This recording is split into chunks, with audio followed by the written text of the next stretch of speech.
পড়ি আল্লাহুম্মা সাল্লি আলা মুহাম্মাদ ওয়া আলা আলি মুহাম্মাদ কামা সাল্লাইতা আলা ইব্রাহিম ওয়া আলা আলি ইব্রাহিম ইন্নাকা হামিদুম মাজিদ।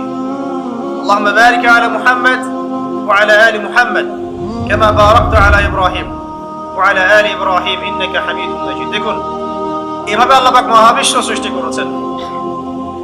মহাবিশ্ব সৃষ্টি করে আল্লাহ পাক ক্ষান্ত হন নাই। আল্লাহ সুবহানাহু ওয়া তাআলা অনেকটা সময় পর সেখানে মানুষকে পাঠিয়েছেন। সূরা দাহর পড়বেন, আল্লাহ পাক বলেন হাল আতা আলাল ইনসানি হিনুম মিনাদ দাহরি লাম ইয়াকুন শাইআন মাযকুরা।